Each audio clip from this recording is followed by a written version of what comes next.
Hey, welcome once again to the SKA Review channel. My name is Chris, and right now I'm going to be reviewing In Black and White, which is the latest album by Mustard Plug. I got this when it first came out back in 2007.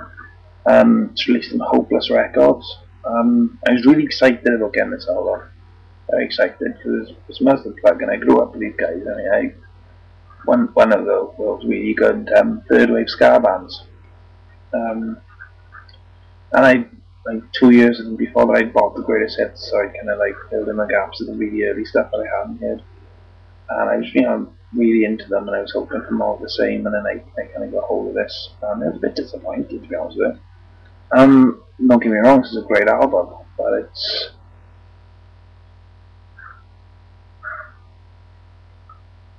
just something about it didn't like grab me straight off the mark. It was more of a grower. It wasn't as much an album where I went, right, I like this straight away, this is great. It was more of an album like, I'm not really sure of this. This is not really, it's not bad, but I mean, none of these songs are grabbing me straight off, but it did take some time. Mustard Plug as a band, their horn section constantly changed over the course of them being a band. I mean, some recordings they have just the trumpet and the trombone. Some albums they have trumpet, trombone, and saxophone. Some albums they've had like 4 sax players. It's some really well rich, and I think every album they like that I'd heard of theirs, they'd always had like big solos and like cool things going on. It always like a really happy, sunny vibe to most of the songs. Not really. But this album is different. Everything's kind of like a two-tone pace. A lot of the songs are really punky and they're kind of dark and not really as positive and like lightweight and happy as a lot of stuff that came before it. So I mean, it was different. But I must say, once I got into it, I really quite enjoyed it, and it was quite a good album. It could be a lot better, but I mean, what can I say? I like Copacetic, it's a good song. I like Real Rap Bastard and Over the Edge. So there are some great songs on here. I think one thing I will say, and I will stress about Mustard Plug, is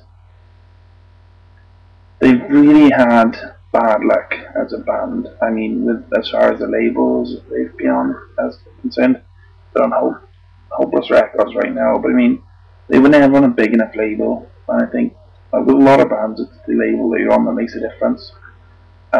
This band is like one of the godfathers of the 90s ska scene.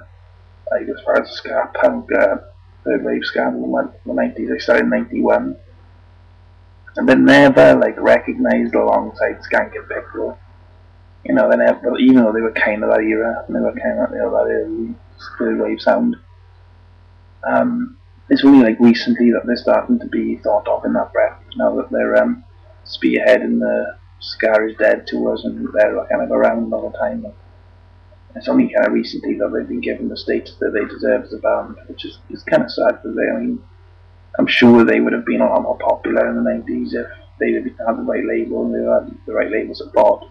I think they've been shifted on by the labels they've been on, if I'm being honest. I mean, Hopeless Records does a better job for them as of late because I am actually able to find their records in the shops. I got this in the shop.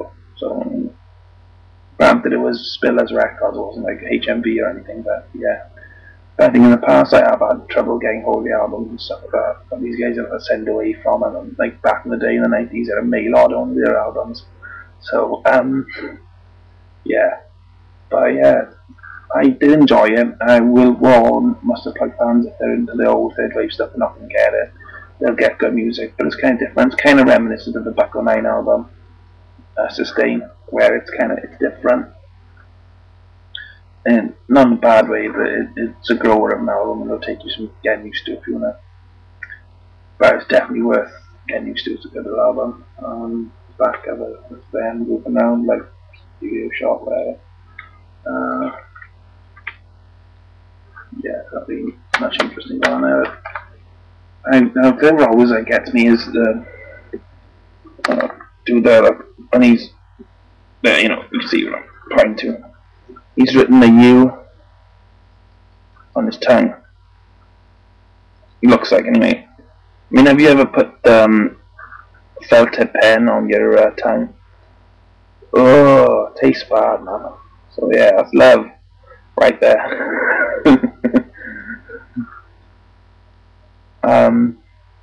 Yeah.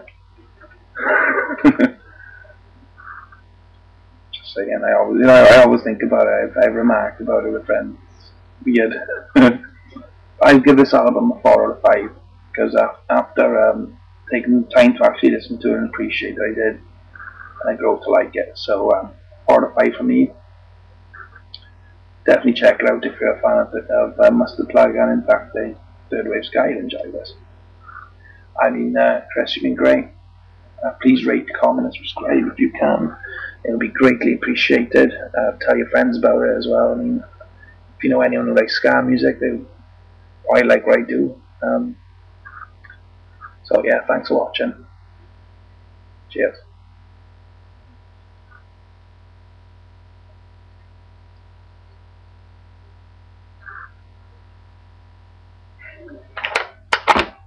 Cigarette. Cigarette! Scorpio, is it ready? Yeah, Sinale! Should have done that.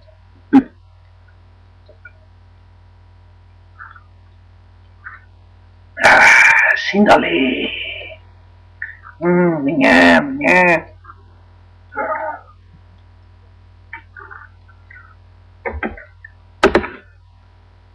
King Willie say, not only do I have to kill you, but I have to take your soul. The voodoo magic. Fucking voodoo magic, man! Really feared Jamaican video passing. Sorry. The spirit world, man. If any of you can actually hear this, if this gets out on the phone, I'll be like, awesome. But I did pass at the time until I get like enough ahead so I can like stop it. I guess. Or maybe I'm just attention seeking. I don't know. You be the judge. I don't come up with my favourite. Or I said not. Neighbours or quavers or snails and quails. Dan quail. That's not really the type of